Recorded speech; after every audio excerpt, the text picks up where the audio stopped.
नमस्कार प्रिय विद्यार्थियों, आप सभी का स्वागत है आपके अपने यूट्यूब चैनल को करिकुलर मास्टर में।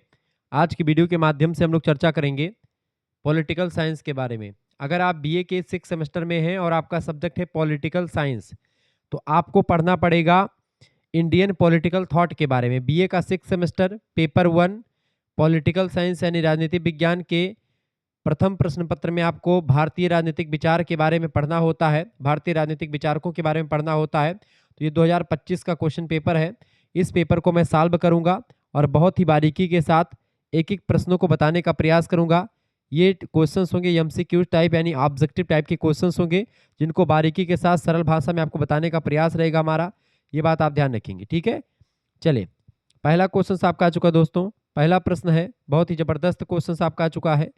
प्रश्न है, प्राचीन भारतीय राजनीतिक चिंतन का स्रोत इनमें से कौन सा नहीं है। देखिए, वेदों में आप देखेंगे प्राचीन भारतीय राजनीतिक चिंतन का स्रोत आपको मिल जाएगा। पॉलिटिकल चिंतन का स्रोत वेद में आपको मिल जाएगा। गुरु ग्रंथ साहब में भी आपको मिल जाएगा कुछ मध्यकालीन चिंतन जो पॉलिटिकल से संबंधित रहे हैं। महाभारत में भी आपको मिल जाएगा। पुराणों में आपको बहुत कम देखने को मिलता है, इसीलिए करेक्ट आंसर हो जाएगा आपका पुराण। बी ऑप्शन करेक्ट आंसर होगा। दूसरा क्वेश्चन आप देखेंगे, मनुस्मृति में कितने अध्याय हैं। मनुस्मृति में दोस्तों कितने अध्याय हैं। मनुस्मृति हिंदू धर्म ग्रंथ का सबसे प्राचीन और महत्वपूर्ण एक स्मृति ग्रंथ है। इसमें कितने अध्याय हैं, कुल मिलाकर के 12 अध्याय हैं। और लगभग में अगर देखेंगे श्लोकों की संख्या अगर पूछ लेता दोस्तों, तो 2694 श्लोक इसमें मनुस्मृति में आपको मिलेंगे।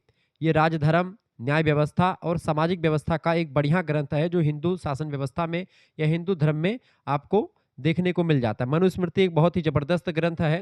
हालांकि इसका कुछ लोग विरोध करते हैं, लेकिन अगर इसको पढ़ा जाए अच्छे तरीके से तो ये बहुत अच्छा ग्रंथ है, ठीक है। यह हिंदुओं का संविधान कह सकते हैं इसको, ठीक है। इसमें कैसे करना है, क्या सही है क्या गलत है, इन सभी का पूरा विवरण दिया हुआ है।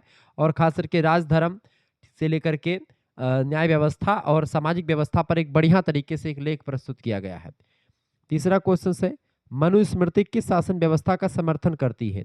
तो मनुस्मृति में एक राजा होता है और राजा की प्रजाएं होती हैं, यानी कि ये राजतंत्र मोनार्की का समर्थन करता है, ठीक है। मनु ने राजधर्म के अंतर्गत राजा को दैवीय गुणों से युक्त माना कि राजा जो होता है वो ईश्वर से प्राप्त जो एक प्रकार से जो क्वालिटीज होती हैं वो गुण उसके अंदर होता है, जो कि दैवीय गुण होते हैं। उन्होंने शासन के केंद्र में एक शक्तिशाली और धर्मपारण राजा यानी राजतंत्र की कल्पना करी है। ऑप्शन नंबर इसका ए करेक्ट आंसर होगा। चौथा क्वेश्चन आपका आ चुका है, षडगुण नीति सिद्धांत में सम्मिलित नहीं है। षडगुण नीति की अगर बात की जाए, six method theory of six method जिसको आप कह सकते हैं, तो उसमें क्या इंक्लूडेड नहीं है पूछा जा रहा है। देखिए, कौटिल्य महोदय ने 60 गुण का सिद्धांत दिया था, तो 60 गुण नीति किसने दी थी। 60 गुण नीति, इसमें 6 सिद्धांत है बेसिकली। तो कौटिल्य ने ठीक है, कौटिल्य ने भी दिया है खास करके, और मनु ने भी दिया है। मनु और कौटिल्य दोनों ने एक प्रकार से, मनुस्मृति में मनु ने और कौटिल्य ने अर्थशास्त्र में, ठीक है, 60 गुण नीति के बारे में अब बताया हुआ। 60 गुण नीति में 6 सिद्धांतों के बारे में, 6 नियमों के बारे में बताया है, जो विदेश नीति से रिलेटेड होते हैं। यानी किसी एक देश को, किसी एक स्टेट को, राज्य को किसी दूसरे देश से किस तरीके का व्यवहार करना चाहिए, किसी एक देश को दूसरे देश के साथ कैसा व्यवहार करना चाहिए, कैसा हाव भाव होना चाहिए, उसी को एक प्रकार से, उसी को 6 नियम बताए हैं। पहला होता है संधि करके, ठीक है, पहला है संधि। दूसरा है विग्रह, ठीक है। तीसरा होता है बेटा यान, ठीक है, तीसरा यान है। और चौथा क्या होता है, आसन, ठीक है। पांचवा क्या है, द्वैधी भाव। छठा क्या होता है, संश्रय। तो आप विदेश नीति के किसी राजाओं का तो संधि के द्वारा जोड़ सकते हैं, या फिर उससे विग्रह कर सकते हैं, अलग हो सकते हैं, या फिर यान के द्वारा, या फिर आसन के द्वारा, द्वैधी भाव के द्वारा, संश्रय के द्वारा। इन 6 तरीकों से आप जो है अपनी विदेश नीति को हैंडल करते हैं, ठीक है। इनमें दंड का प्रावधान नहीं किया गया, तो ऑप्शन नंबर इसका डी करेक्ट आंसर हो जाएगा, ठीक है। दंड प्रशासन का हिस्सा नहीं, प्रशासन का हिस्सा दंड होता है, और आंतरिक प्रशासन का विदेश नीति का हिस्सा नहीं है, या सड़गुण नीति में दंड का प्रावधान नहीं है। पांचवा क्वेश्चन आपका आ चुका, सप्तांग सिद्धांत का संबंध है। सप्तांग सिद्धांत के संबंध की अगर बात की है, तो राज्य के अंग, राज्य के 7 अंगों की बात की गई है। और 7 अंग जो होते हैं राज्य के, आप देखते हैं जो भारतीय विचारक हैं, खास करके जो प्राचीन भारतीय विचारक हैं, उन्होंने राज्य की तुलना शरीर से की। किससे की है, शरीर से। जैसे कि शरीर के जो है तमाम सारे अंग होते हैं, ऐसे ही राज्य के भी 7 अंग होते हैं। पहला अंग होता है स्वामी का। स्वामी माने क्या होता है दोस्तों, स्वामी माने होता है राजा, पहला अंग क्या होता है राजा, एक राज्य को चलाने के लिए एक राजा का होना बहुत जरूरी है। दूसरा होता है उस राजा को सलाह के लिए अमात्य, अमात्य को जो है इस समय मंत्री कहा जाता है, ठीक है। और तीसरा होता है जनपद, जनपद माने क्या होता है दुर्ग, मतलब जनपद माने क्या होता है, जनपद माने जैसे क्षेत्र या जनता जिसमें जनता रहती हो, ठीक है, जनता। तीसरा होता है आपका, चौथा होता है आपका दोस्तों क्या, चौथा होता है आपका दुर्ग, दुर्ग माने क्या होता है किला, ठीक है, एक किला होना चाहिए जो रक्षा करने के लिए हो, ठीक है, ताकि विदेशी लोग आक्रमण ना कर पाए। किला होना चाहिए बड़ा मजबूत, ठीक है। इसके अलावा फिर कोष होना चाहिए राज्य में, ठीक है, राजकोष, कोष माने क्या होता है, जिसमें धन वगैरह इकट्ठा रहता है राजा का, ताकि आपातकाल में उसको यूज किया जा सके, कोष होना चाहिए। और दंड का प्रावधान भी होना चाहिए, एक राज्य को चलाने के लिए दंड यानी कि सेना का होना भी बहुत जरूरी है। साथ ही साथ में मित्र, एक राज्य का, एक देश का दूसरा देश एक मित्र होना चाहिए, ताकि आपातकाल में आप देखते हैं आपातकाल परिखेव चारी, धीरज धर्म मित्र और नारी, आपातकाल परिखेव चारी, ठीक है। तो मित्र जो होता है ये भी राजा का एक होता है। तो इस तरीके से 7 अंग हैं जो राज्य को चलाने के लिए अच्छे हैं, स्वामी यानी राजा, अमात्य, जनपद, दुर्ग, कोष, दंड और मित्र, ठीक है। जिसको आप दंड को सेना कह सकते हैं, कोष को धन कह सकते हैं, दुर्ग को किला कह सकते हैं, जनपद माने जनता, ये सब होना बड़ा जरूरी है। तो 7 अंग ये रहते हैं राज्य के सप्तांग सिद्धांत के बारे में, कौटिल्य ने भी बताया है, मनु ने भी बताया है। छठा क्वेश्चन से शांति पर्व का संबंध है।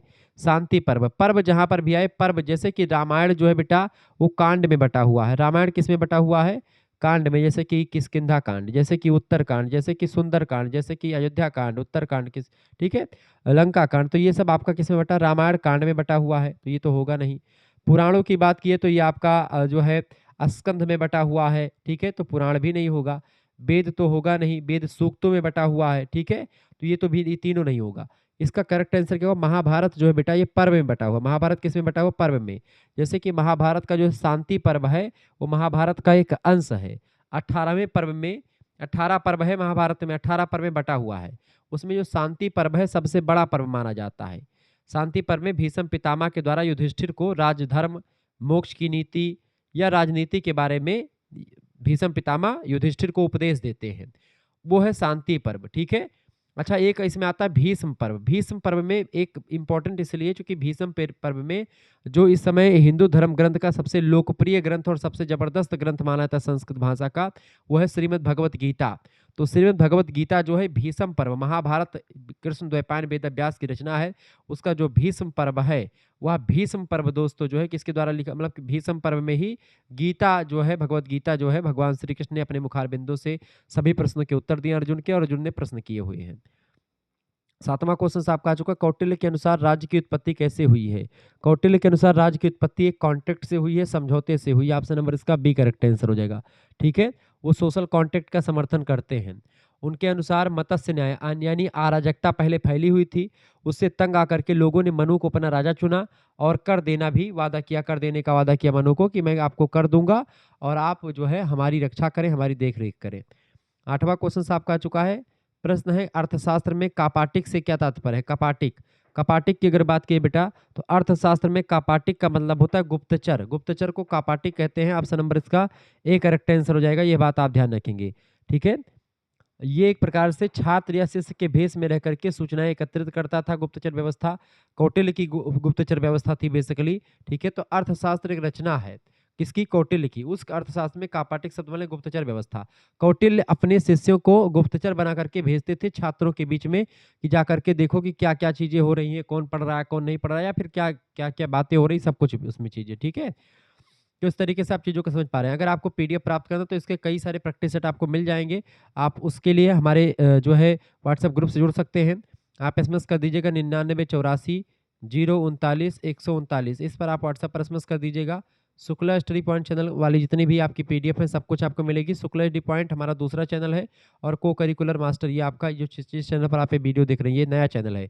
इस चैनल को भी सब्सक्राइब कर लीजिएगा। इस नंबर पर एसएमएस करेंगे अपना नाम, अपनी यूनिवर्सिटी का नाम, अपने सब्जेक्ट के नेम और आपके सेमेस्टर में अपने सेमेस्टर का नाम लिख करके भेज दीजिएगा। 6 सेमेस्टर की फीस मात्र 100 रुपये रखी गई है। ये 100 रुपये फीस जमा करेंगे तो आपको पॉलिटिकल साइंस के दोनों पेपर के ऑब्जेक्टिव वाले भी नोट्स मिल जाएंगे और लिखित वाले भी आपको नोट्स मिल जाएंगे, ठीक है। और साथ ही साथ में को करिकुलर का जो communication skill and personality development के लेक्चर्स हैं, वो सारे लेक्चर्स आपको मिल जाएंगे मात्र और मात्र 100 रुपये फीस में। ये बात आप ध्यान रखेंगे। यानी कि आपका 4 पेपर, दो दो मतलब मेजर सब्जेक्ट के, एक ऐसे पॉलिटिकल साइंस, जियोग्राफी, हिंदी या हिस्ट्री जो भी सब्जेक्ट आपका होगा, ठीक है, तो उसका भी यानी हिस्ट्री का भी मिल जाएगा, पॉलिटी का भी मिल जाएगा, यानी दोनों सब्जेक्ट का, मेजर वाले का और को करिकुलर का, इन चारों मतलब 5 4 पेपर आपके ये हो गए मेजर वाले और एक पेपर को करिकुलर का, इन सभी की तैयारी आपकी हो जाएगी 100 रुपये फीस में। जैसे आपके पास एक स्केनर भेजा जाएगा, व्हाट्सएप पर एसएमएस करेंगे, उसी पर आपको 100 रुपये जमा कर दें। उसके बाद में आपको हम जोड़ देंगे व्हाट्सएप के ग्रुप में, वहीं पर आपको सब कुछ मिलेगा, लाइव क्लास की लिंक भी मिलती रहेगी, पीडीएफ नोट्स भी मिलता रहेगा।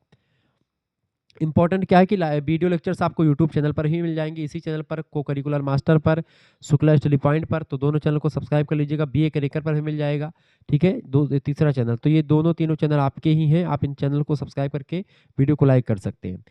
अगला क्वेश्चन आपका आ चुका है, कौटिल्य ने राजा के दिन रात को कितनी घड़ियों में बांटा, बताएं। 9 नंबर क्वेश्चन से, कौटिल्य ने राजा के दिन रात को कितनी घड़ियों में बांटा। राजा के दिन रात को 16 घड़ियों में बांटा था, 16 घड़ी में। ऑप्शन नंबर इसका सी करेक्ट आंसर हो जाएगा। कौटिल्य ने राजा की दिनचर्या को बहुत अनुशासित रखा था। कौटिल्य यानी चाणक्य, उन्होंने 24 घंटों को 1.5 घंटे में बांटा था। 24 घंटों को 1.5 घंटे में अगर बांटेंगे तो 8 घंटे दिन और 8 घंटे रात इसमें बांटा, और 16 घड़ी बताई, ठीक है, 16 घड़ियों में। क्लियर, ये बात आप ध्यान रखेंगे। 10 नंबर क्वेश्चन आपका आ चुका है, कौटिल्य की तुलना पश्चिम के किस विचारक से करी जाती है।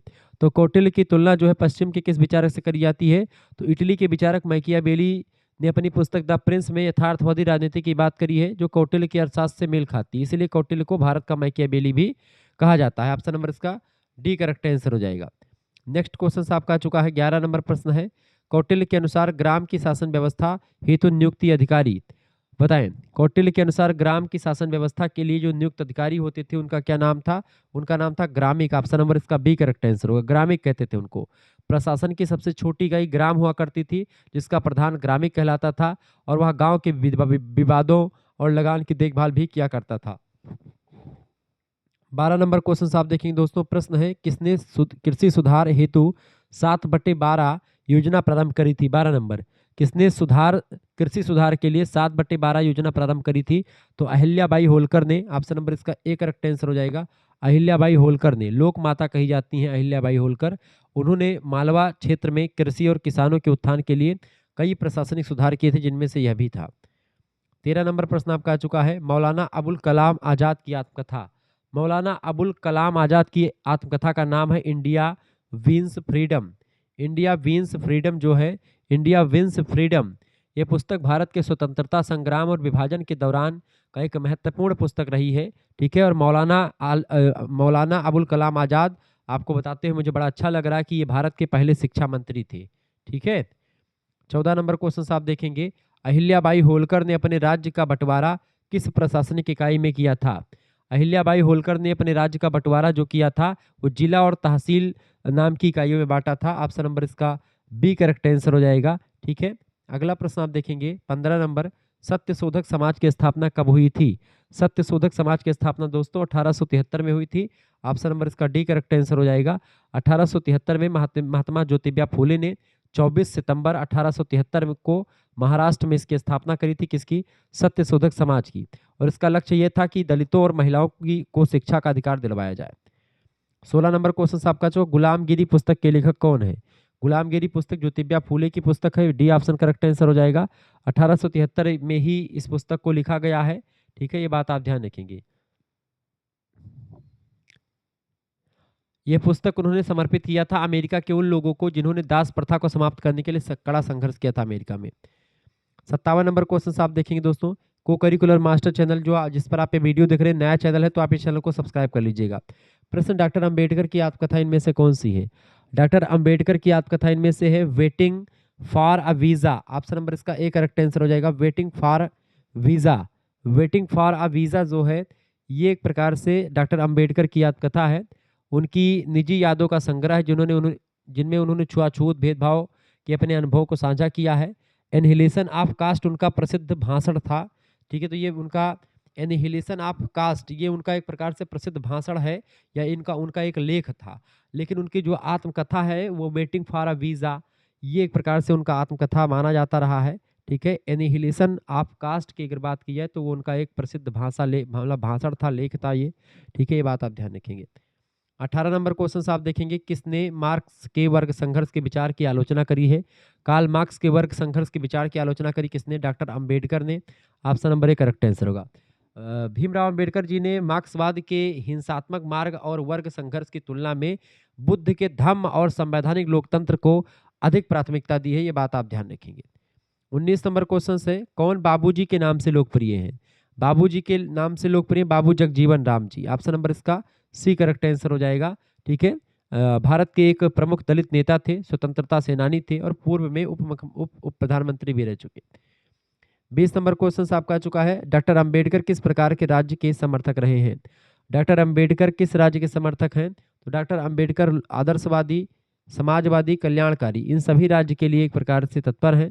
ठीक है। लोकतांत्रिक, समाजवादी, कल्याणकारी, एक ऐसे राज्य की कल्पना करते हैं जहां पर न्याय हो, संसाधनों का समान वितरण हो, समाजवाद, राज्य जनता के कल्याण के लिए काम करे, आदर्शवादी, समाजवादी और कल्याणकारी, तीनों प्रकार के राज्य की कल्पना करते हैं। डी ऑप्शन करेक्ट आंसर होगा। 21 नंबर क्वेश्चन से, भारत के प्रधानमंत्री एवं रक्षा मंत्री रहे, बताएंगे कौन? 21 नंबर, भारत के उप प्रधानमंत्री और रक्षा मंत्री इनमें से कौन रहे हैं? तो जगजीवन राम जी जो थे रक्षा मंत्री भी रहे हैं और उप प्रधानमंत्री भी रहे हैं। 1971 के भारत पाकिस्तान युद्ध के दौरान रक्षा मंत्री के रूप में इन्होंने बढ़िया भूमिका निभाई और उप प्रधानमंत्री भी रहे उस दौरान। 22 नंबर क्वेश्चन से, संविधान सभा की प्रारूप समिति के अध्यक्ष कौन थे? संविधान सभा की प्रारूप समिति, जिसको ड्राफ्टिंग कमेटी कहते हैं अंग्रेजी में, डॉक्टर अंबेडकर इसके अध्यक्ष थे और इसी कमेटी ने भारतीय संविधान का प्रारूप तैयार किया था। इसीलिए बाबा साहेब को कहा जाता है कि संविधान इन्होंने बनाया था, लेकिन किसी एक के मिलने से संविधान का निर्माण नहीं हुआ है। काफ़ी लोगों ने मिलकर के बहुत सारी समितियां बनाई गई थी, जिनमें सबसे इम्पोर्टेंट समिति जो थी वो बाबा साहेब भीमराव अम्बेडकर जी की थी। ठीक है। तो अंबेडकर जी को इसीलिए कहा जाता है कि भारतीय संविधान के जनक हैं, जो कि वो प्रारूप समिति के अध्यक्ष थे। ऐसे तमाम प्रकार की समितियां थीं जो कि बनाई गई थी संविधान के, मतलब अलग अलग चीज़ों को लेकर के कहा गया था कि भाई तुमको ये करना है, इस समिति को ये करना है, तो अलग अलग पार्ट हैं, तो सभी को बनाने के लिए बोला गया था। 23 नंबर क्वेश्चन साहब, पूरे संविधान के सलाहकार जो थे वो बी एन राव जी थे। 23 नंबर को, संविधान समिति जितनी भी समितियां थीं सब कुछ, उसके सलाहकार कौन थे? संविधान सभा के पूरे सलाहकार थे B N Rao ji.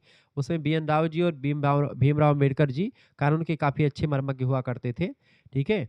23 number question है, किसने 1848 में लड़कियों के लिए देश का पहला महिला स्कूल खोला? बताएंगे फटाफट से। 23 नंबर, किसने 1848 में लड़कियों के लिए देश का पहला महिला स्कूल खोला था? तो ज्योतिबा फूले ने। ऑप्शन नंबर इसका ए करेक्ट आंसर हो जाएगा, ज्योतिबा फूले ने खोला था। महात्मा फूले और उनकी पत्नी थी सावित्रीबाई फूले। ठीक है। उन लोगों ने पुणे के भीड़ेवाड़ा में लड़कियों के लिए पहला स्कूल खोला था और महिला शिक्षा की नींव रखी थी। 24 नंबर क्वेश्चन है, किसने मिश्रित अर्थव्यवस्था एवं भारी उद्योगों का समर्थन किया? 24 नंबर, किसने मिश्रित अर्थव्यवस्था और भारी उद्योगों का समर्थन किया था? तो डॉक्टर राम मनोहर लोहिया ने किया था। ऑप्शन नंबर इसका बी करेक्ट आंसर हो जाएगा। डॉक्टर राम मनोहर लोहिया की अगर बात की जाए, उन्होंने किया था। वैसे इसका करेक्ट आंसर जो हो जाएगा, यहाँ पर अगर आप देखेंगे, जयप्रकाश नारायण और लोहिया दोनों समाजवाद के समर्थक हैं, ये बात आप ध्यान रखें। लेकिन लोहिया जी ने समाजवाद के भीतर उद्योगों की बात की है, परंतु आधिकारिक तौर पर नेहरू जी इसके प्रणेता मुख्य माने जाते हैं। यहाँ पर मिश्रित अर्थव्यवस्था और भारी उद्योगों का समर्थन जो करने वाले विद्वान हैं, इनमें से अगर देखा जाए तो इनमें से डॉक्टर मतलब क्या नेहरू जी का नाम आता है। मिश्रित अर्थव्यवस्था का श्रेय उन्हीं को दिया जाता है, लेकिन यहाँ पर जयप्रकाश नारायण या फिर आप राम मनोहर लोहिया को लगा सकते हैं। ठीक है। आगे देखते हैं। 25 नंबर क्वेश्चन आपका आ चुका है। प्रश्न है, किसने लोकतंत्र को जीवन पद्धति के रूप में महत्व दिया? किसने जीवन को मतलब की पद बताएं फटाफट से। 25 नंबर क्वेश्चन आपका आ चुका दोस्तों। प्रश्न क्या कर रहा है आपसे, किसने लोकतंत्र को जीवन पद्धति के रूप में महत्व दिया है? तो जयप्रकाश नारायण ने महत्व दिया है। ए ऑप्शन इसका करेक्ट आंसर हो जाएगा। 26 नंबर क्वेश्चन आपका आ चुका, अनुसूचित जाति संघ की स्थापना किसने करी थी? अनुसूचित जाति संघ की स्थापना करी थी किसने? डॉक्टर भीमराव अंबेडकर जी ने। ऑप्शन नंबर इसका ए करेक्ट आंसर हो जाएगा। अच्छा, जयप्रकाश नारायण ने जीवन पद्धति के रूप में महत्व दिया है। ठीक है। लोक नायक कहे जाते हैं जयप्रकाश नारायण। समग्र क्रांति के माध्यम से सामाजिक और व्यक्तिगत जीवन में लोकप्रिय मूल्यों को जो है उतारने पर जोर दिया। 27 नंबर क्वेश्चन से, पादसाहत की दैवीय धारणा किसने प्रस्तुत करी? बताएं। पादसाहत की दैवीय अवधारणा को प्रस्तुत किया था किसने? जियाउद्दीन बर्नी ने। ऑप्शन नंबर इसका ए करेक्ट आंसर हो जाएगा, जियाउद्दीन बर्नी। ठीक है। जियाउद्दीन बर्नी की बात की जाए तो उसकी पुस्तक है फतवाए जहांगीरी। उसमें राजा या सुल्तान के दैवीय अधिकारों की बात करी। उसने कहा कि सुल्तान जो होता है पृथ्वी पर ईश्वर का प्रतिबिंब होता है और उसकी शक्ति ईश्वरीय कृपा पर आधारित होती है। ये बात ध्यान रखेंगे। 28 नंबर क्वेश्चन से मध्यकालीन राजनीतिक चिंतन का स्रोत है। 28 नंबर मध्यकालीन राजनीतिक चिंतन का स्रोत है क्या बेटा? मध्यकाल में आप देखेंगे तो रामचरितमानस नहीं है, ना तो पुराण है, ना ही बाइबिल है, वेद है। मध्यकालीन भारतीय राजनीतिक चिंतन का स्रोत है वेद। ऑप्शन नंबर इसका करेक्ट आंसर क्या होगा? वेद, बी ऑप्शन राइट आंसर होगा। 29 नंबर क्वेश्चन है खालसा पंथ के संस्थापक, फटाफट से आप बताने का प्रयास करेंगे। 29 नंबर करेक्ट आंसर क्या जाएगा? खालसा पंथ के संस्थापक कौन है बाबू? बिल्कुल राइट आंसर आपका आ चुका है। खालसा पंथ के संस्थापक हैं गुरु गोविंद सिंह जी। गुरु गोविंद सिंह ऑप्शन नंबर इसका डी करेक्ट आंसर हो जाएगा। सिखों के 10वें गुरु, ठीक है। 1699 में काल बैसाखी के दिन जो है खालसा पंथ की स्थापना करी गई थी। 30 नंबर क्वेश्चन आपका आ चुका है अष्टप्रधान नामक मंत्री परिषद का गठन किसने किया था? अष्टप्रधान नामक मंत्री परिषद का गठन किया था वीर शिवाजी ने, ठीक है। वीर शिवाजी ने किया था। शिवाजी ऑप्शन नंबर इसका सी करेक्ट आंसर हो जाएगा। छत्रपति शिवाजी महाराज ने अपने प्रशासन को चलाने के लिए 8 मंत्रियों की एक परिषद बनाई थी जिसको अष्टप्रधान कहा जाता था। इसमें पेशवा प्रधानमंत्री पर सबसे प्रमुख होता था, ये बात आप ध्यान रखेंगे। तो इसका करेक्ट आंसर क्या होगा? 30 नंबर का सी ऑप्शन, शिवाजी ने। 31 नंबर क्वेश्चन से भारतीय पुनर्जागरण का जनक किसे कहा जाता है? भारतीय पुनर्जागरण का जनक कहा जाता है राजा राम मोहन राय साहब को। इन्होंने क्या किया था? 1828 में ब्रह्म समाज की स्थापना करी थी। 1829 में सती प्रथा का अंत करवाया था लॉर्ड विलियम बेंटिक से मिलकर के, ठीक है। उस समय गवर्नर जनरल थे वो। 1815 में राजा राम मोहन राय ने क्या किया था? इन्होंने आत्मीय सभा की स्थापना करी थी। बाद में ही आत्मीय सभा 1828 में ब्रह्म समाज के नाम से जानी जाने लगी। ये बात आप ध्यान रखेंगे। क्लियर? तो आधुनिक भारत का जनक, भारतीय समाज का पुनर्जागरण का जनक, ये सब इन्हीं को कहा जाता है। अच्छा, यहीं पर स्वामी विवेकानंद जी ने रामकृष्ण परमहंस की स्थापना करी थी। रामकृष्ण परमहंस इनके गुरु जी का नाम है। रामकृष्ण मिशन की स्थापना विवेकानंद जी ने की थी। युवा दिवस इनके जन्मदिन पर मनाया जाता है, ये बात भी ध्यान रखेंगे। दयानंद सरस्वती की अगर बात की, दयानंद सरस्वती जो हैं ये एक प्रकार से आर्य समाज के संस्थापक हैं। वेदों की ओर लौटो का नारा भी इन्होंने ही दिया था। 32 नंबर को संवाद कौमुदी नामक पत्रिका किसके द्वारा निकाली गई? संवाद कौमुदी नामक पत्रिका जो निकाली गई थी राजा राम मोहन राय के द्वारा निकाली गई। ए ऑप्शन करेक्ट आंसर हो जाएगा। बंगाली साप्ताहिक पत्रिका थी जिसके माध्यम से सामाजिक बुराइयों के खिलाफ जो है जनमत तैयार कर दिया था इन्होंने। 33 नंबर क्वेश्चन आपका आ चुका। भारत में औपनिवेशिक उदारवाद के मूल प्रवर्तक कौन थे? 33 नंबर फटाफट से आप बताएंगे। भारत में औपनिवेशिक उदारवाद के मूल प्रवर्तक कौन थे? राजा राम मोहन राय जी थे। ऑप्शन नंबर इसका डी करेक्ट आंसर हो जाएगा, ठीक है। नेक्स्ट क्वेश्चन आपका आ चुका है 34 नंबर प्रश्न। अल हिलाल नामक पत्रिका किसने शुरू की थी? अल हिलाल नामक पत्रिका शुरू की थी मौलाना अबुल कलाम आज़ाद ने। सी ऑप्शन करेक्ट आंसर हो जाएगा। 1912 में उर्दू में शुरू की गई इस पत्रिका का उद्देश्य था कि मुसलमानों को भारतीय स्वतंत्रता संग्राम से जोड़ा जाए। 35 नंबर क्वेश्चन से इंडिया विंस फ्रीडम किसकी आत्मकथा है? इंडिया ब्रिंस फ्रीडम जो है मौलाना आज़ाद की आत्मकथा है। सी ऑप्शन करेक्ट आंसर हो जाएगा, ठीक है। अगला प्रश्न है 36 नंबर। भारत के प्रथम शिक्षा मंत्री तो मौलाना अबुल कलाम आज़ाद ही थे। C option, B option correct answer हो जाएगा। ये बात आप ध्यान रखेंगे। 37 नंबर क्वेश्चन आपका आ चुका दोस्तों। प्रश्न शिकागो विश्व धर्म सम्मेलन कब आयोजित हुआ था? तो शिकागो विश्व धर्म सम्मेलन आयोजित हुआ था 1893 में। इसी में भाग लिया था विवेकानंद जी ने और भारत का प्रतिनिधित्व किया था। उन्होंने इसी भाषण में क्या कहा था? मेरे अमेरिकी भाइयों और बहनों, इसके माध्यम से भारतीय दर्शन का लोहा बनवाया। और जैसे भाइयों उन्होंने कहा कि जो है अमेरिकी भाइयों और बहनों, अंग्रेजी में तुरंत तालियां गड़गड़ाने लगी थी। जब तक भाषण देते तालियां बजती ही रही थी। 28 नंबर क्वेश्चन आपका आ चुका है। जो धर्म हृदय में शक्ति का संचार नहीं करता वह मेरी दृष्टि में धर्म नहीं है, यह कथन किसका है? 38 नंबर बताएं। जो धर्म हृदय में शक्ति का संचार नहीं करता वह मेरी दृष्टि में धर्म नहीं है, यह कथन है विवेकानंद जी का। Option number C A correct answer हो जाएगा। 39 नंबर क्वेश्चन से सर्वशक्ति तुम में है और तुम सब कुछ कर सकते हो। सर्वशक्ति तुम में है, तुम सब कुछ कर सकते हो, यह कथन विवेकानंद जी का था। ऑप्शन नंबर इसका ए करेक्ट आंसर होगा। 40 नंबर क्वेश्चन है वेदांत दर्शन से प्रेरित विचारक कौन है? वेदांत दर्शन के प्रवर्तक, आगे उसको बढ़ाने का काम भी किया था विवेकानंद जी ने। जो कि वेदांत दर्शन को शुरू किसने किया था? शंकराचार्य ने इसको एक प्रकार से सामने रखा था। 9 वेदांत की बात करते हैं, स्वामी विवेकानंद जी का नाम आता 9 वेदांत के बारे में। 41 नंबर क्वेश्चन से लोकमान्य तिलक थे। लोकमान्य तिलक जी जो थे वो एक प्रकार से धर्म और परंपरा दो से जोड़ करके जन आंदोलन बनाना चाहते थे। उन्होंने कहा था कि स्वराज्य मेरा जन्म सिद्ध अधिकार है। आध्यात्मिक राष्ट्रवादी व्यक्ति थे Lokmanya Tilak ji. Option number C correct answer होगा। 42 नंबर क्वेश्चन आपका आ चुका, नेहरू जी ने अंतर्राष्ट्रीय क्षेत्र में शांति, सहयोग और सुरक्षा के लिए कौन सा सिद्धांत अपनाया? 42 नंबर, नेहरू जी ने अंतर्राष्ट्रीय क्षेत्र में शांति, सहयोग और सुरक्षा के लिए जो है सिद्धांत जो अपनाया था, पंचशील सिद्धांत, गुटनिरपेक्षता, शांतिपूर्ण सह अस्तित्व, ये सारे सिद्धांत को अपनाया था। ऑप्शन नंबर इसका डी करेक्ट आंसर हो जाएगा।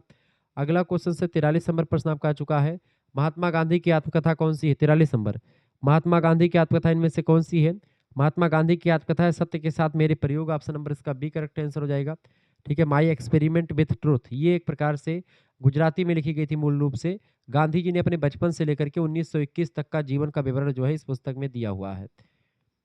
44 नंबर क्वेश्चन से, लोकतांत्रिक समाजवाद के विचार को किसने अपनाया था? लोकतांत्रिक समाजवाद के विचार को अपनाया था पंडित जवाहरलाल नेहरू जी ने। ऑप्शन नंबर इसका बी करेक्ट आंसर हो जाएगा। ठीक है, आगे बढ़ते हैं और भी चीज़ों को जानने का प्रयास करते हैं। वीडियो को लाइक कर दीजिएगा, चैनल पर अगर नए हैं तो प्लीज़ चैनल को सब्सक्राइब कर दीजिएगा। चलिए, 45 नंबर प्रश्न आपकी स्क्रीन पर आ चुका है। फटाफट से आप 45 नंबर क्वेश्चन से दोस्तों, प्रश्न निम्न कथनों पर विचार करके सही सही कथनों का पता लगाइए। इनमें से कथनों को देखना है, सही कथन आपको चूज करना है। ठीक है, पहला है, लोकमान्य तिलक राष्ट्रीय शिक्षा पर जोर दिया। क्या लोकमान्य तिलक जी ने राष्ट्रीय शिक्षा पर जोर दिया था? बिल्कुल दिया था। ठीक है, तिलक जी ने राष्ट्रीय शिक्षा पर बहुत जोर दिया था। वे स्वदेशी के प्रबल समर्थक भी रहे हैं। उन्होंने धर्म को राजनीति से अलग किया। क्या धर्म को राजनीति से अलग नहीं किया था उन्होंने? उन्होंने क्या किया था बेटा, धर्म धार्मिक यानी आध्यात्मिक राजनीति की बात करी, यानी कि ये गलत हो जाएगा। पहला सही है, दूसरा गलत है। तीसरा, वे स्वदेशी में विश्वास करते थे। सभी, ये सभी कथन है, मतलब सभी का सही कथन, इनमें से कौन सा है? देखिए, तीसरा भी सही है, यानी पहला और तीसरा सही है, बाकी सब गलत है। ठीक है, दूसरा गलत है, पहला तीसरा सही, पहला तीसरा, ए ऑप्शन करेक्ट आंसर होगा। 46 नंबर क्वेश्चन आपका आ चुका है, किसने तिलक को भारतीय अशांति का जनक कहा? भारतीय अशांति का जनक तिलक को किसने कहा था? तो वेलेंटाइन सिरोल ने कहा था। ऑप्शन नंबर इसका सी करेक्ट आंसर हो जाएगा। ब्रिटिश पत्रकार था ये वेलेंटाइन सिरोज। उसने तिलक की क्रांतिकारी विचारधारा और ब्रिटिश सरकार के प्रति उनके कड़े रुख की वजह से उनको फादर ऑफ इंडियन अनरेस्ट कहा। ठीक है, मतलब कि भारतीय अशांति का जनक। 47 नंबर क्वेश्चन से, ट्रस्टीशिप का विचार किसने दिया? ट्रस्टीशिप, न्यासधारिता का सिद्धांत दिया था महात्मा गांधी जी ने। ऑप्शन नंबर इसका सी करेक्ट आंसर होगा। ट्रस्टीशिप का सिद्धांत ये कहता है दोस्तों कि अमीरों को अपनी संपत्ति का मालिक नहीं बल्कि समाज की धरोहर का संरक्षक होना चाहिए, ट्रस्टी होना चाहिए। उन्होंने अपनी आवश्यकता से अधिक धन समाज कल्याण में लगाना चाहिए। जो व्यक्ति बहुत धनी हो गए, जिनके पास बहुत पैसा, तो समाज कल्याण में अपना धन लगाएं। यही सिद्धांत है ट्रस्टीशिप का, गांधी जी ने दिया था। ध्यान रखेंगे, ये लेक्चर में आप सभी विश्वविद्यालय के बच्चे जुड़ पढ़ सकते हैं, जैसे वीर बहादुर सिंह पूर्वांचल, राम मनोहर लोहिया विश्वविद्यालय, महात्मा गांधी काशी विद्यापीठ, जनरल चंद्रशेखर बलिया विश्वविद्यालय, एमजे भैरू बरेली रोहिल खंडमासा कुम्भरी सहारनपुर, राजा महेंद्र प्रताप सिंह स्टेट यूनिवर्सिटी, छत्रपति साहूजी महाराज कानपुर विश्वविद्यालय, चौधरी चरण सिंह मेरठ विश्वविद्यालय, डॉक्टर भीमराव अम्बेडकर आगरा विश्वविद्यालय, बुंदेलखंड यूनिवर्सिटी झांसी। ठीक है, महाराजा सुहेलदेव आजमगढ़ विश्वविद्यालय, प्रोफेसर रज्जू भैया स्टेट यूनिवर्सिटी लखनऊ विश्वविद्यालय। ठीक है, इसके अलावा आपका और तमाम प्रकार के विश्वविद्यालय, जैसे कि आपका माँ पाटेश्वरी बलरामपुर विश्वविद्यालय, सिद्धार्थ यूनिवर्सिटी कपिलवस्तु, दीनदयाल उपाध्याय गोरखपुर विश्वविद्यालय, माँ विंध्यवासिनी मिर्जापुर विश्वविद्यालय। ठीक है, ऐसे तमाम प्रकार के विश्वविद्यालय के लेक्चर बहुत ही महत्वपूर्ण है, ये बात आप ध्यान रखेंगे। ऑब्जेक्टिव परीक्षा हो तो भी, लिखित परीक्षा हो तो भी, आप इस वीडियो को अंत तक जरूर देखिएगा। 48 नंबर क्वेश्चन से, गीता रहस्य नामक पुस्तक किसने लिखी है? 48 नंबर, गीता रहस्य पुस्तक है लोकमान्य तिलक की, यानी कि बाल गंगाधर तिलक। ऑप्शन नंबर इसका ए करेक्ट आंसर हो जाएगा। मांडले जेल में थे, मांडले जेल बर्मा में पड़ती, म्यांमार में, वहां पर जब थे तो उन्होंने इस पुस्तक को लिखा था। भगवत गीता की व्याख्या करते हुए कर्मयोग पर बल दिया और गीता का रहस्य लिखा। 49 नंबर क्वेश्चन आपका आ चुका है, गांधी जी के बारे में किसने कहा कि आने वाली पीढ़ियां शायद ही विश्वास कर सकेंगी कि उन जैसे हाड़ मांस का पुतला कभी इस धरती पर पैदा भी हुआ था? 49 नंबर का करेक्ट आंसर हो जाएगा, अल्बर्ट आइंस्टीन ने इसको कहा था। अल्बर्ट मतलब कि आइंस्टीन ने कहा था। ऑप्शन नंबर इसका ए करेक्ट आंसर हो जाएगा। विंस्टन चर्चिल ने कहा था क्या? नहीं, वैज्ञानिक अल्बर्ट आइंस्टीन ने गांधी जी के मतलब कि 70वें जन्मदिन पर श्रद्धांजलि देते हुए ऐतिहासिक वक्तव्य दिया था। तो आइंस्टीन इसका करेक्ट आंसर हो जाएगा, ए ऑप्शन। अगला क्वेश्चन आपका 50 नंबर, इंडियन ओपिनियन नामक पत्रिका, इंडियन ओपिनियन नाम की जो पत्रिका का प्रकाशन हुआ था गांधी जी के द्वारा होता था। बी ऑप्शन करेक्ट आंसर हो जाएगा। दक्षिण अफ्रीका में सत्याग्रह के दौरान 1903 में यह समाचार पत्र उन्होंने शुरू किया था। 51 नंबर क्वेश्चन से, भारत की खोज द डिस्कवरी ऑफ इंडिया पुस्तक किसने लिखी है? डिस्कवरी ऑफ इंडिया पुस्तक, बताएं, भारत की खोज जवाहरलाल नेहरू की पुस्तक है। डी ऑप्शन करेक्ट आंसर हो जाएगा।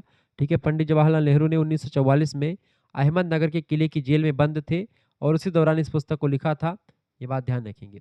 52 नंबर क्वेश्चन से तिलक के राजनीतिक विचारों पर प्रभाव, मतलब किसका प्रभाव है? तो बाल गंगाधर तिलक के राजनीतिक विचारों पर उस उपनिषदों का, गीता का, वेद का, इन तीनों का प्रभाव आपको दिखेगा। आध्यात्मिक राजनीति की बात करते हैं भाई साहब, मतलब कि तिलक जी। ऑप्शन नंबर इसका डी करेक्ट आंसर होगा। 53 नंबर क्वेश्चन है, किसने बांधों और भारी उद्योगों को आधुनिक भारत के मंदिर कहा? बताएं। 53 नंबर, किसने बांधों और भारी उद्योगों को आधुनिक मंदिर के, मतलब आधुनिक भारत के मंदिर कहा? ऑप्शन नंबर इसका सी करेक्ट आंसर हो जाएगा। नेहरू जी ने कहा था। ठीक है, बिल्कुल।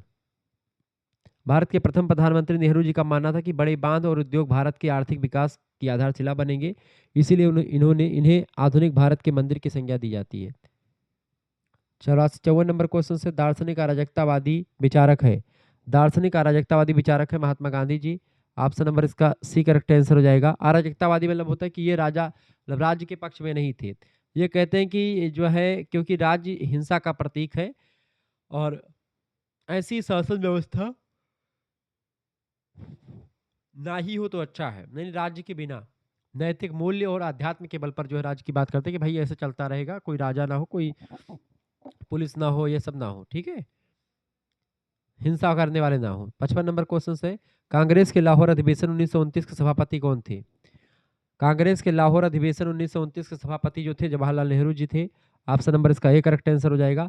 इसी दिन पूर्ण स्वराज्य का लक्ष्य घोषित किया गया था और 26 जनवरी को स्वतंत्रता दिवस के रूप में मनाने का निर्णय लिया गया था, इसीलिए 26 जनवरी को ही संविधान लागू किया गया था। 56 नंबर क्वेश्चन से, शासन की पवित्रता पर किसने, साधन की पवित्रता पर किसने जोर दिया? महात्मा गांधी कहते हैं कि साधन भी अच्छा हो और साध्य भी अच्छा हो, यानी लक्ष्य तो हमारा इंडियन फ्रीडम है, भारतीय स्वतंत्रता है, लेकिन उसका मार्ग भी अच्छा ही होना चाहिए। हिंसा का प्रयोग नहीं करना है, अहिंसक तौर पर ही हमको सारी चीजें कर दी हैं। ठीक है, तो चीजें हैं महात्मा गांधी का। साधन और साध्य दोनों एक प्रकार से की बात अच्छा ही हो, जबकि नेताजी कहते थे कि भाई कहे चाहे जो उन्हें रास्ता से हम यहाँ से अंग्रेजों को भगाए, हमारा लक्ष्य अच्छा है, रास्ता कैसा भी हो मैटर नहीं करता। जबकि गांधी जी कहते हैं रास्ता भी अच्छा हो और काम भी अच्छा हो। एकात्म मानववाद की अवधारणा, एकात्म मानवतावाद की अवधारणा दी है पंडित दीनदयाल उपाध्याय जी ने। डी ऑप्शन करेक्ट आंसर हो जाएगा। ठीक है, अगला क्वेश्चन आपका आ चुका 58 नंबर क्वेश्चन आपका आ चुका दोस्तों, गीतांजलि के रचयिता कौन है? 58 नंबर, गीतांजलि के रचयिता है रविंद्रनाथ टैगोर जी। ऑप्शन नंबर इसका सी करेक्ट आंसर हो जाएगा, रविंद्रनाथ टैगोर। ठीक है, इस कविता संग्रह के लिए टैगोर को 1913 में साहित्य का नोबेल पुरस्कार मिला और वे सम्मान के पाने वाले पहले भारतीय व्यक्ति थे। गीतांजलि पर जो उनको मिला था नोबेल प्राइज, पहले एशियाई व्यक्ति मान सकते हैं। 59 नंबर क्वेश्चन है, भारतीय जनसंघ के संस्थापक सदस्य कौन थे? भारतीय जनसंघ के संस्थापक थे पंडित दीनदयाल उपाध्याय जी। जनसंघ, ठीक है, जो आज भारतीय जनता पार्टी बना हुआ है, जनसंघ की स्थापना 1951 में श्यामा प्रसाद मुखर्जी ने की थी और दीनदयाल उपाध्याय इसके प्रमुख स्तंभ और वैचारिक मार्गदर्शन के रूप में काम कर रहे थे। 60 नंबर क्वेश्चन आपका चुका, किसने अपनी रचना मानव धर्म में लिखा कि स्वतंत्रता के विकास का इतिहास मानव संबंधों के उन्नयन का इतिहास है?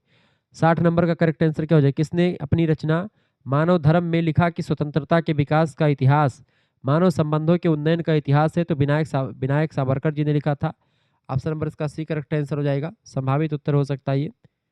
अगला क्वेश्चन आपका 61 नंबर क्वेश्चन है, अभिनव भारत संगठन की स्थापना, अभिनव भारत, वीर सावरकर, बिल्कुल राइट आंसर आपका सी ऑप्शन। ठीक है, अगला क्वेश्चन आपका 62 नंबर क्वेश्चन है, गुरु जी के नाम से कौन प्रसिद्ध है? गुरु जी के नाम से बताएं। गुरु जी किसको कहते थे? माधव सदाशिव गोलवलकर को आरएसएस के ये दूसरे सर संचालक थे। ठीक है, और उनके अनुयायी उन्हें आदर से गुरु जी कहा करते थे। ठीक है, माधव सदाशिव गोलवलकर, ये सरसंघ यानी आरएसएस जो है राष्ट्रीय स्वयंसेवक संघ, उसके दूसरे जो है संचालक थे। 63 नंबर क्वेश्चन से, इंकलाब जिंदाबाद का प्रसिद्ध नारा किसने दिया था? इंकलाब जिंदाबाद का प्रसिद्ध नारा दिया था हजरत मोहानी ने। ऑप्शन नंबर इसका बी करेक्ट आंसर हो जाएगा। ठीक, हजरत मोहानी ने दिया था, ये बात आप ध्यान रखेंगे। अक्सर इसे लोग भगत सिंह से जोड़ देते हैं इंकलाब जिंदाबाद, लेकिन यह नारा मूल रूप से प्रसिद्ध उर्दू कवि और क्रांतिकारी हजरत मोहानी ने 1921 में लिखा था। भगत सिंह ने इसको लोकप्रिय बनाया था, इसीलिए भगत सिंह के नाम से ही फेमस है नारा ये। 64 नंबर क्वेश्चन से, कम्युनिस्ट पार्टी के सह संपादक कौन थे या संस्थापक कौन थे? कम्युनिस्ट पार्टी के सह संस्थापक सदस्य थे मौलाना हजरत मोहानी। ऑप्शन नंबर इसका डी करेक्ट आंसर हो जाएगा। 1925 में कानपुर में हुए भारतीय कम्युनिस्ट पार्टी के प्रथम अधिवेशन में महत्वपूर्ण भूमिका भी इन्होंने निभाई थी। 65 नंबर क्वेश्चन है, हिंदुत्व के लेखक कौन थे? हिंदुत्व के लेखक हैं वीर सावरकर जी। ऑप्शन नंबर इसका डी करेक्ट आंसर हो जाएगा। हिंदुत्व हिंदू कौन है, यानी हिंदुत्व हु इज हिंदू, इस पुस्तक में हिंदू राष्ट्र की वैचारिक व्याख्या प्रस्तुत करी है। वो कहते हैं कि जो हिमालय से लेकर के और दक्षिण में हिंद महासागर जितने भी क्षेत्र में रहने वाला व्यक्ति वो सब हिंदू कहलाता है। 66 नंबर क्वेश्चन से, किस भारतीय विचारक को भारत का पितामह कहा जाता है? किस भारतीय विचारक को भारत का पितामह, grand old man of India, Dadabhai Naoroji को कहते हैं? ऑप्शन नंबर इसका सी करेक्ट आंसर हो जाएगा। धन के निष्कासन यानी ड्रेन ऑफ वेल्थ की थियरी भी दी थी इन्होंने, ठीक है, ये बात आप ध्यान रखेंगे। किस तरीके से भारत का धन अंग्रेज लोग लूट करके ले जा रहे हैं पूरा विस्तार से विश्लेषण किया था। शुक्ला स्टडी पॉइंट चैनल को करिकुलर मास्टर चैनल को जहाँ पर वीडियो देख रहे हैं सभी को सब्सक्राइब कर लीजिएगा। दल विहीन लोकतंत्र की बात किसने करी थी बताएं? पार्टीलेस डेमोक्रेसी की बात जयप्रकाश नारायण, जेपी नारायण ने किया है। सी ऑप्शन करेक्ट आंसर हो जाएगा। क्लियर। नेक्स्ट क्वेश्चन आपका 68 नंबर प्रश्न आपका आ चुका है। किस भारतीय विचारक ने धर्म के बहिर्गमन का सिद्धांत दिया है बताएं?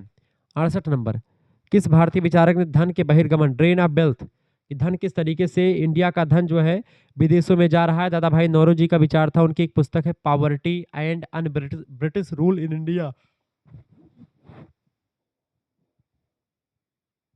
पुस्तक का नाम है दोस्तों poverty and un British rule in India. इस पुस्तक को लिखा दादा भाई नौरोजी ने और उन्होंने ही ड्रेन ऑफ वेल्थ यानी कि धन के बहिर्गमन का सिद्धांत दिया कि अंग्रेज लोग किस तरीके से हमको खैकार कर रहे हैं, लूट रहे हैं हमको।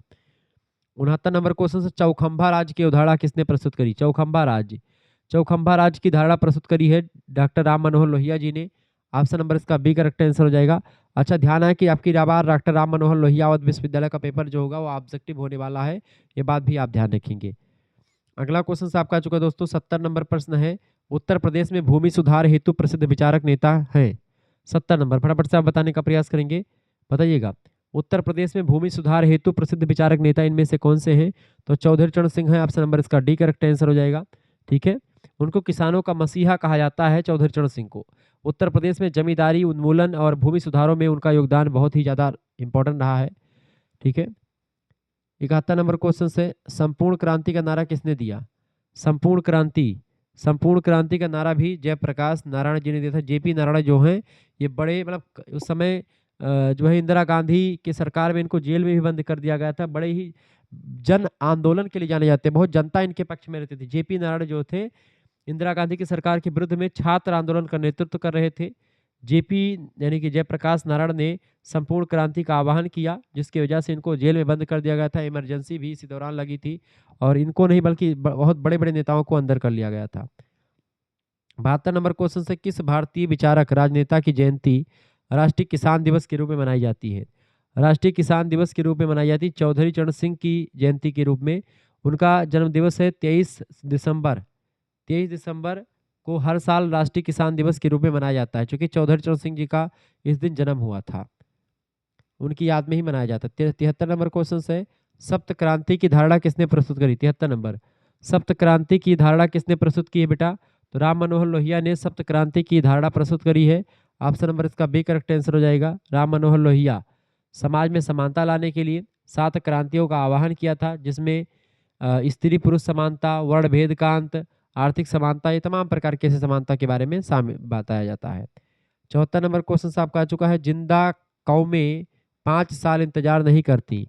जिंदा कौम जो होती है वो 5 साल इंतजार नहीं करती, ये कथन किसका है? 74 नंबर बताएंगे। जिंदा कौमें 5 साल इंतजार नहीं करती, यह कथन है डॉक्टर राम मनोहर लोहिया का। ऑप्शन नंबर इसका ए करेक्ट आंसर हो जाएगा, राम मनोहर लोहिया। ठीक है, यह क्रांतिकारी विचार किसका था? राम मनोहर लोहिया का था, जिसका अर्थ था कि यदि सरकार गलत काम कर रही है तो जनता को अगली चुनाव का इंतजार किए बिना तुरंत विरोध करना शुरू कर देना चाहिए। ठीक है, तो जिंदा कौम जो थी 5 साल का इंतजार नहीं करती कि 5 साल बाद विरोध करेंगे या वोट डालेंगे, तुरंत विरोध करना शुरू कर दो। 75 नंबर क्वेश्चन आपका आ चुका, लोक नायक नाम से कौन प्रसिद्ध है? लोक नायक कहा था, लोक माने पब्लिक के, नायक माने हीरो, जनता के हीरो थे उस दौरान कौन? जयप्रकाश नारायण। जेपी नारायण का इतना लोकप्रियता थी जिसका कोई जवाब नहीं। इनको जेल में बंद कर दिया, इनको जेल में ना बंद किया जाता तो इंदिरा गांधी की सरकार भी चली जाती।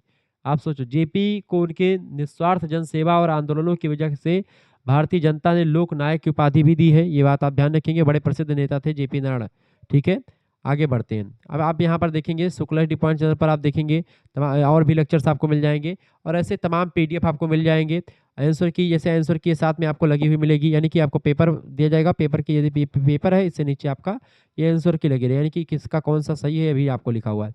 आप चाहे पहले इसका प्रैक्टिस कर लें अपना, चाहे फोटो निकलवा लीजिए, चाहे खुद ही पढ़िए, जिस तरीके से आपका मन हो फ़ोन में पढ़ लीजिए। आप देखिए कि भाई कितना हम सही कर पा रहे हैं, उतना आप सही कर लीजिए आराम से, फिर फोटो देखिए। और ये 75 क्वेश्चंस का ही पेपर पूछा गया था। बाकी 100 क्वेश्चंस के कई सारे पेपर हैं, उन सभी की पीडीएफ आपको मिलेगी। जिनको भी पीडीएफ नोट्स प्राप्त करना है 9984 039 139 इस नंबर पर व्हाट्सएप पर एसएमएस कर दीजिएगा। अपना नाम, यूनिवर्सिटी का नाम, सब्जेक्ट का नाम, और जैसे इतना एसएमएस करेंगे आपके पास एक क्यूआर कोड स्कैनर भेजा जाएगा। उसी पर आपको 100 रुपये फीस जमा करके आपको व्हाट्सएप ग्रुप के माध्यम से सब कुछ मिल जाएगा। यहाँ पर आपको जो है पॉलिटिकल साइंस के दोनों पेपर का मिल जाएगा और साथ ही साथ में आपको जियोग्राफी, हिंदी, हिस्ट्री, पॉलिटी, इन सभी सब्जेक्ट का आपको मिल जाएगा।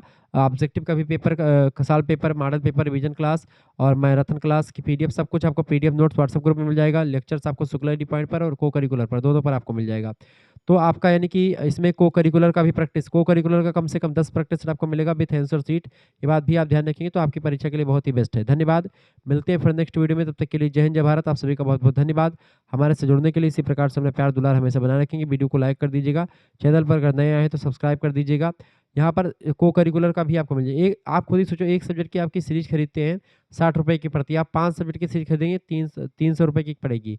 ये 300 रुपये आपका नहीं खर्च होकर के केवल 100 रुपये फीस में आपको सब कुछ मिल जा रहा है। 100 रुपये फीस में आपको पीडीएफ नोट्स, ऑब्जेक्टिव का भी लिखित का मिल जा रहा है, लिखने वाला नहीं, अति लघुत्तरीय, लघुत्तरीय, दीर्घोत्तरीय का भी नोट्स मिलेगा। मोस्ट इंपॉर्टेंट मिलेगा जो इंपॉर्टेंट क्वेश्चन आंसर होंगे। बाकी वीडियो लेक्चर्स यूट्यूब पर पड़े हुए हैं, वहीं पर देखिए आप। ठीक है, चलिए धन्यवाद, मिलते हैं फिर नेक्स्ट वीडियो। बहुत बहुत धन्यवाद।